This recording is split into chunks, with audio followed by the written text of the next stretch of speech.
Hello, everybody, and welcome to another episode of the Capital Gains Tax Solutions podcast, where we believe most high net worth individuals and their professional teams struggle to find great capital gains tax deferral options. Not having a clear plan is the enemy, and using a proven tax deferral strategy such as the Deferred Sales Trust is the best way to exit your highly appreciated assets tax deferred so you can create, preserve, and grow your wealth. I'm your co-host, Pearson York, filling in for Brett Swarts.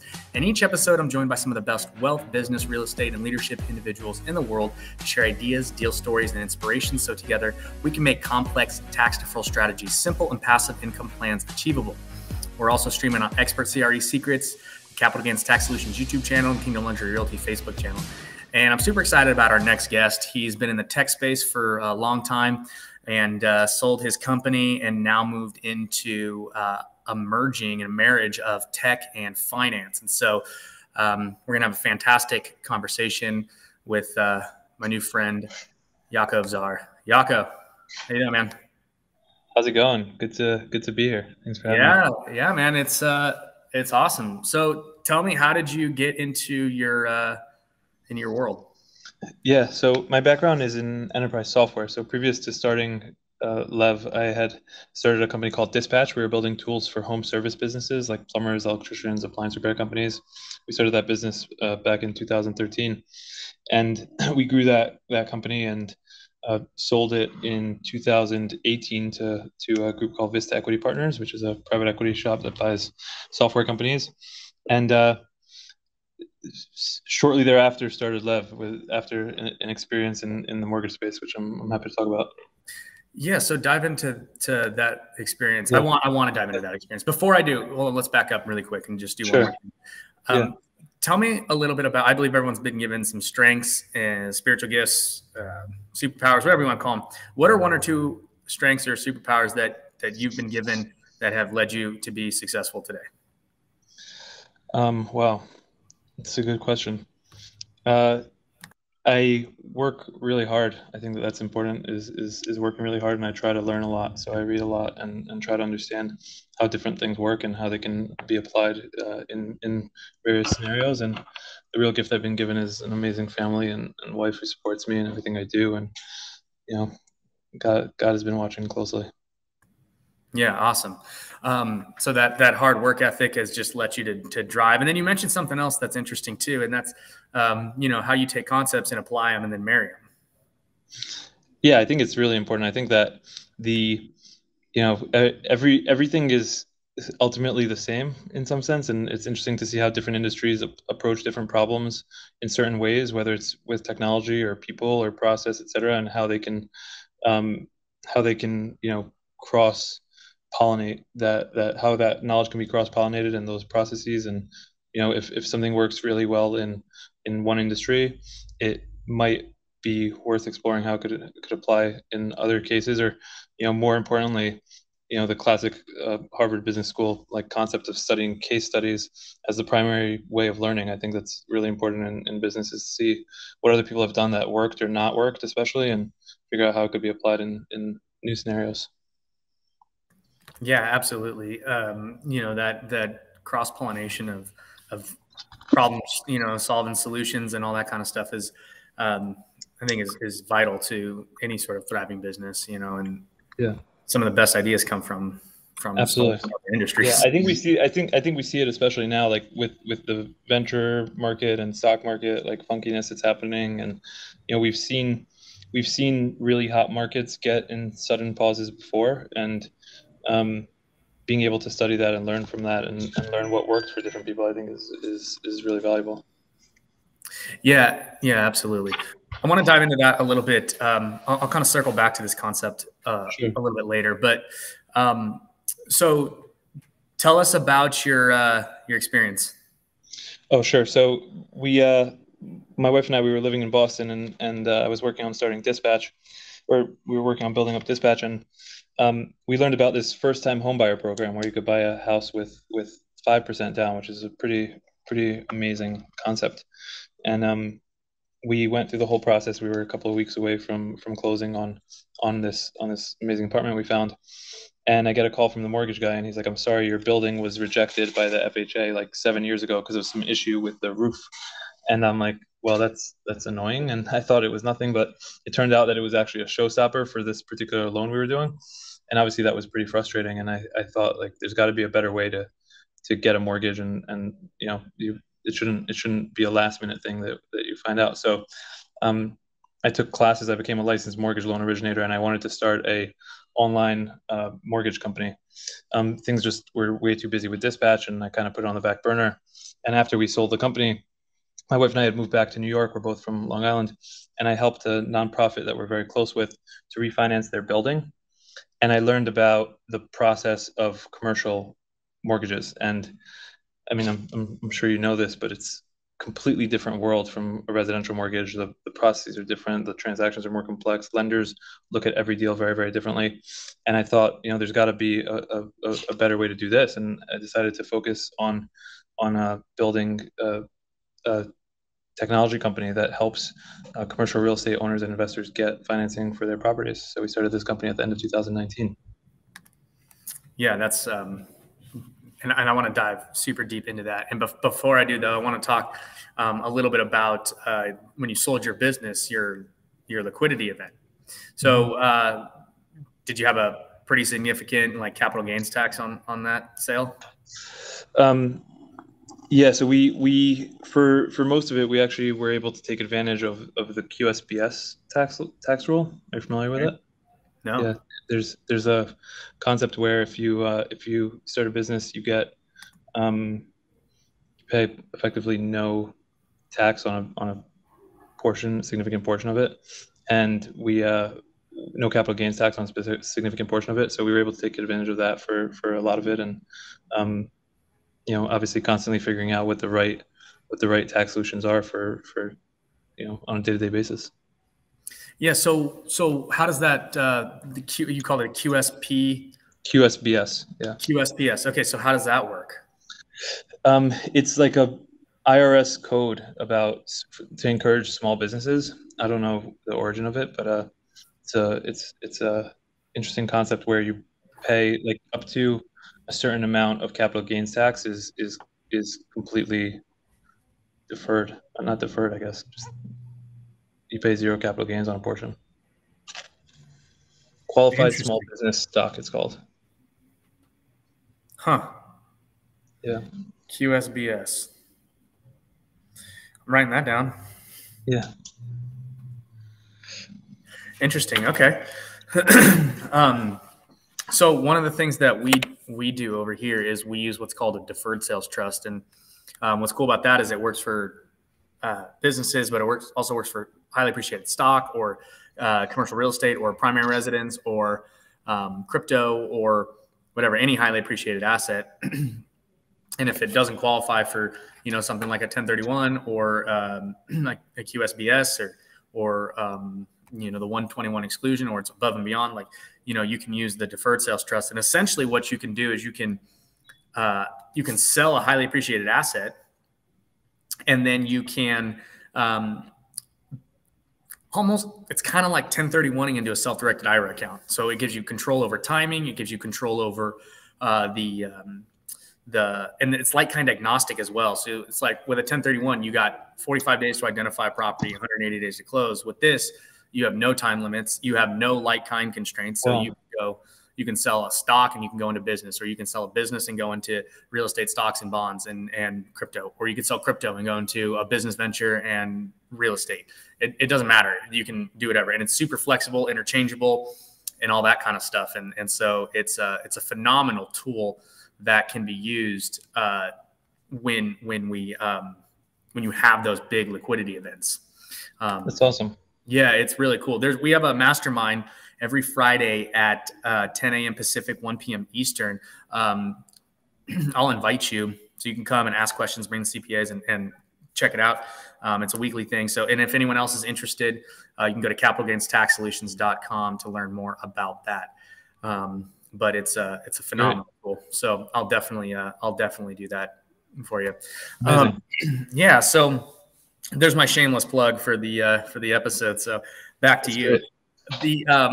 So tell me a little bit about what your company does, how it operates, and how it works. Yeah. So Commercial real estate owners and investors come to us when they have a property that they need to refinance or that they're about to buy, and they typically need a mortgage for it, and they might have a couple of relationships with lenders or not, and we're here to make sure that they get the right financing solution for exactly what they need, and we want to make sure that they have the absolute best experience. So, like I mentioned, there's thousands of lenders out there for commercial real estate. Every single one of them has completely different products with very different terms, and each of them has different underwriting guidelines and preferences on location and asset type, and all the different factors of what types of real estate they want to lend on. And our job is to help match them to match our clients to the right lender. So we have thousands of lenders within our network that we work with, and we're able to understand the asset that our client comes to us with and what they're looking for, really understand their needs, and then get it matched with the right lender, and then help them close that transaction digitally. So are you guys like EHarmony for commercial lenders? That is a good way to put it. Sure. Love that. Not Tinder. We'll take Tinder. Well, Tinder, you just swipe left or swipe right. Like Right, EHarmony, right? It's more romantic. Yeah, you got like the whole thing you got to go through, right? Where you got to put all your data in. I'm assuming, right? That would be how you'd have to do it. Like in my head, when you just described it, I was like, okay, so I want a retail building. It's 50,000 square feet, right? It's a value add deal. I need to put $2.5 million into the property, right? I'm going to increase, the leases from, a 60% vacancy to, almost fully occupied, right? I'm going to increase NOI, and it's going to be worth X amount when I'm done, right? Who's lending on that, right? And then you have all of those lenders, and then you blast it out to every single one of them, and whoever comes back with best terms for the thing, that's exactly right. We don't blast it. We do like you said, eHarmony style romantic matchmaking, but exactly right. Awesome. So that's a sweet product. So is it live? Yep. Mm-hmm. Where can people find it? We did about $1 billion of loans last year. Wow. So we are at levcapital.com, levcapital.com. Right down there on the bottom of the screen for you guys. So levcapital.com, and you can go there and get that checked out. So how's it work? Walk me through the process. Do you have to sign up? Do you pay a subscription fee? How do you guys make money on that? The borrower comes to us and gives us a couple of pieces of information. Typically, they're sending us the rent roll of the property, the address and basic details, and then some information about them. And we use that to sort of put together an analysis of that, of what makes sense in terms of financing.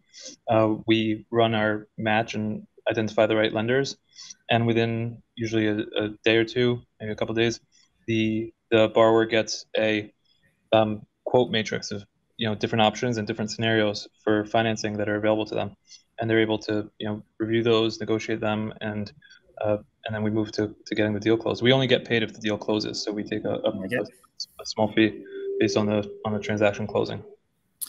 Now, do you guys also get any sort of like referral fee or anything like that from the lender at all? We don't. We very specifically don't. We do work with a lot of investment sales brokers and tax advisors and other people in the sort of commercial real estate ecosystem who give us deal flow, and we have some referral programs on that side with them. But from the lenders, we don't. Our customer is the borrower.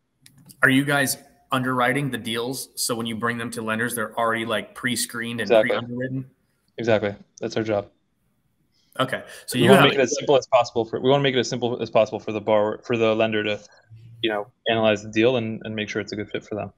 So you guys are collecting all of the loan docs up front and everything that is needed to create a file, and then you send it out. Right. We collect all the due diligence for the borrower up front and try to put together the most complete package possible for the lender. Have you guys figured out a way to streamline that process at all? We built a bunch of things that make it better. We have an online portal where the borrower sees a very clear checklist of what is missing and what is, depending on the level of urgency of what we need in order to get the deal out to market. They get real-time updates on requests that come in. They get reminders based on their settings of what's missing and what they need to provide. So there's a lot that we've done there. We're building even more automation. So, borrowers could drop in raw files and we can parse them and identify a rent roll and pull all the right pieces of information out without making our borrower fill out a form with like 100 questions of like, we could ask a million questions about every property. What's the NOI? How many units, right? Like instead we just parse the rent roll document that the borrowers give us. So there's a lot that we built there. There's a lot more to build. I think we're working on some other things where you could log in with your bank account and we could pull in information, and there's a lot of automation happening. Yeah. Okay. So here's the other concept that I want to kind of just dive into a little bit. Sure. I'm seeing a lot of this idea of tokenizing real estate loans, or with debt or equity, or parceling out the the property rights, right, and loaning on certain things. Are you guys entering into the blockchain space at all? You're talking to the wrong guy. I'm not a crypto believer.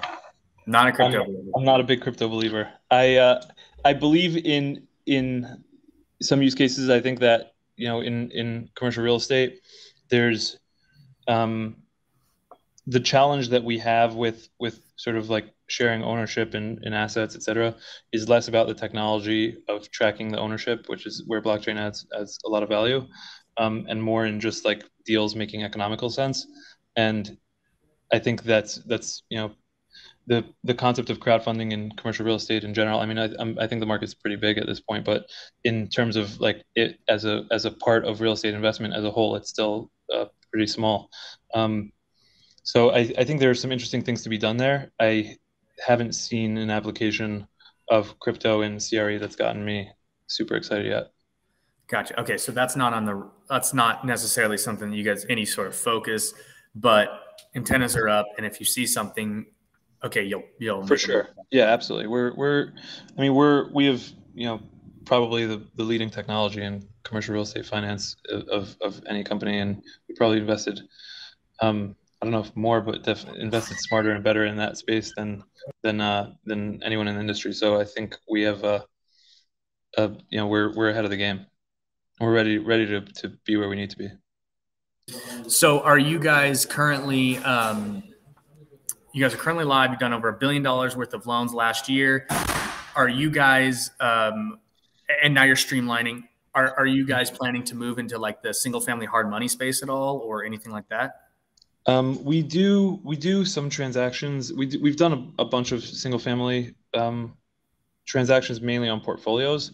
It's a hot space, and we're definitely excited about it in general. We have a lot of deep relationships with lenders who are really experts there. So when we have clients who are active, we definitely have the right relationships to get them engaged with. So okay, so let's say I have a portfolio of 30 properties, right? That I want to do I don't know. I just want to do like a consolidation loan or Sure. a portfolio loan or something like that. Could I use your portal? Yeah, absolutely. Yep. Come to us. We'll gather some information about the properties, tell us the addresses, and we'll get you quotes usually within just a couple of days. Nice. And now, how do you guys create? Do you create any sort of like marketplace, like competition within the lender, so that we get the best rate? That's what we're here for, right? We want you to have a friendly partnership with the lender that you end up working with, not fight and negotiate for terms with them, which is what we do. So we do that on your behalf and allow you to get term sheets and be the good guy and get the deal done with the lender of your choice. And we work really hard to negotiate amongst lenders to pick to get you to the best options. Yeah. Interesting. Okay. So do you guys then have a criteria that you have to fit in order to basically use your services? A minimum qualification? We have some general internal guidelines just to make sure that we don't set false expectations with our borrowers. So if someone comes to us with $1 million property and they're looking for $990,000 loan, we let them know that it's unlikely that it'll happen. But we've closed transactions as small as $500,000 and as big as $100 million. So we work across the spectrum. Do you guys do international? We don't do international. No, we're just U.S. We're just doing deals in the U.S. What if a company has U.S. like holdings and like outside offshore holdings? For example, a Delaware Corp that does a lot of agricultural stuff in Colombia. Sure. As long as the property is in the U.S., we can get financing for it. Gotcha. Okay. Any plans to go international? We think about it often. It's just interesting to see how big the U.S. market is in comparison to the rest of the world in commercial real estate in general, and especially in commercial real estate finance. In the U.S., it's much more normal to have higher leveraged assets. So when you run like a comparison of the total U.S. commercial real estate debt and the rest of the world, it's funny to see how like most countries together are like the size of New York, right? In terms of like market size for CRE finance. So we have a lot to do here first. So basically, Americans are just way over leveraged. You know, over leveraged, leverage. You know, who knows? See how it goes. Okay, what about? I'm going to switch gears on you a little bit and just kind of talk to you about what your thoughts are on market conditions and what are you guys seeing out there right now? I think that we've seen sort of a lot of people are waiting and seeing what is possible. We have a lot of transactions still closing and moving pretty quickly. Interest rates are going up a little bit. I think that's pretty well known across the board, and most lenders have adjusted their pricing to accommodate for that. But deals are still getting done, and there's still in the history of commercial real estate finance, the rates even up from where they are now, and they've already gone up, are still historically pretty amazing. So we're not in the all-time low that we were at a couple of months ago, but there's still a lot of meat on the bone, I think, and still a lot of deals to be done and money to be made.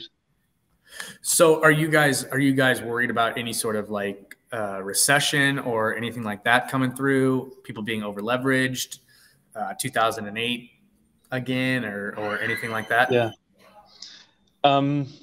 I have some general concerns, especially about the tech market and venture market.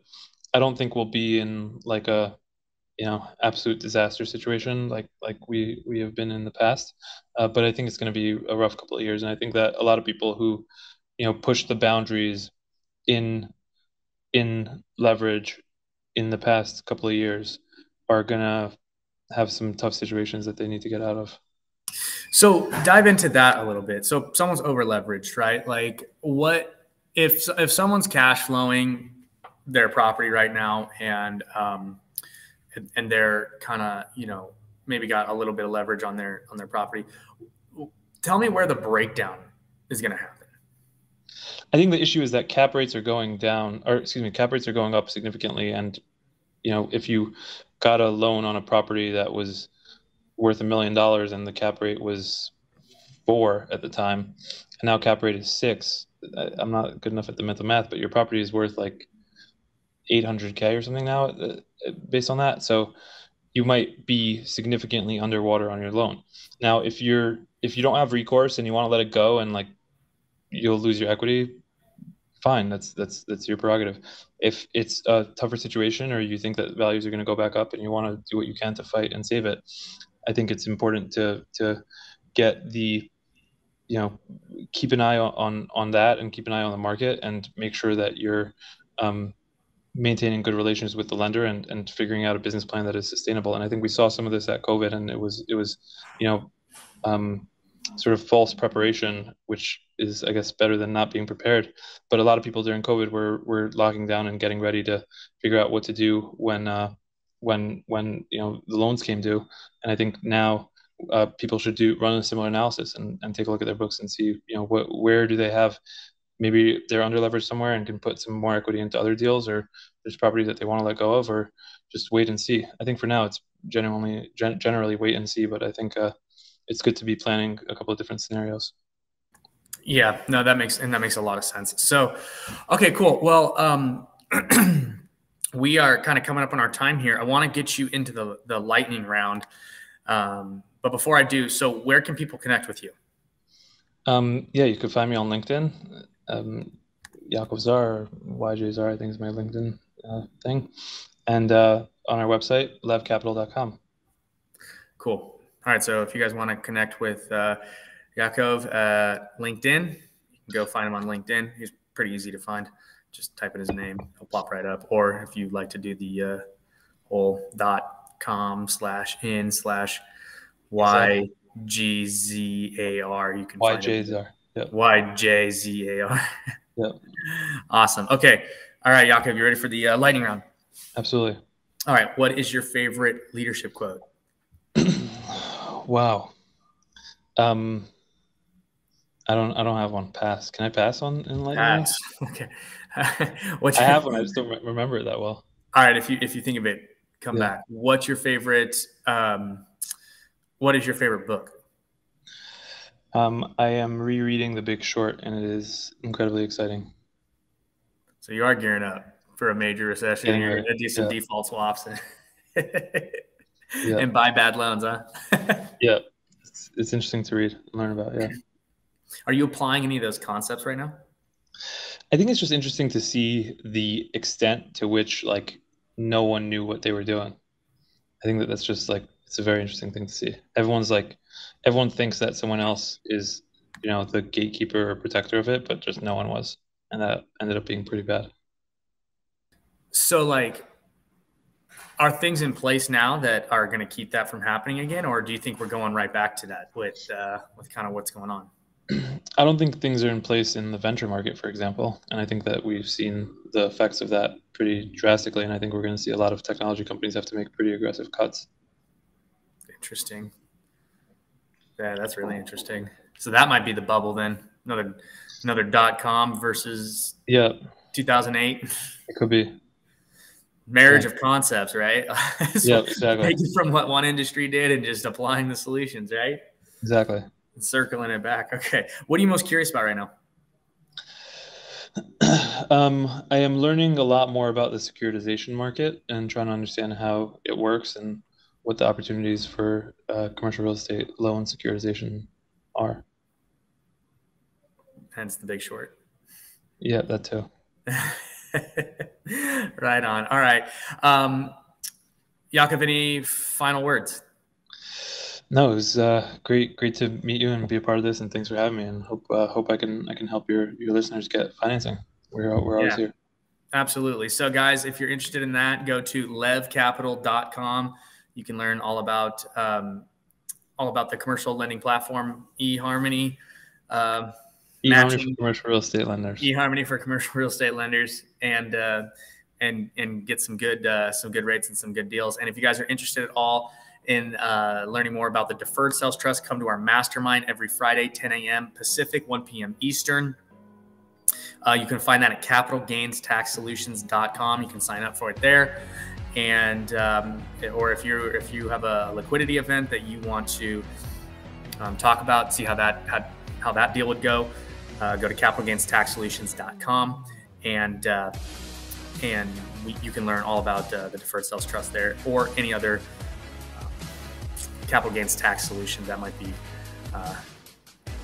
a solution for you. You can learn that there. So, Yaakov, thanks again, man. And sorry, Yaakov, thanks again, man. And we'll catch you on the next one. Awesome. Take care, brother. Awesome. And thanks again, everybody, for listening to another episode of the Capital Gains Tax Solutions podcast, where, as always, we believe most high net worth individuals and those who help them struggle with clarifying their capital gains tax deferral options. Not having a clear plan is the enemy. Using a proven tax deferral strategy such as the Deferred Sales Trust is the best way to create, preserve, and grow your wealth. Please rate, review, subscribe, share, like, notification bell, all that good stuff. And we'll see you guys on the next one. Yaakov, thanks again, man. It was a pleasure. And we'll thanks a lot. Bye. Have a good one.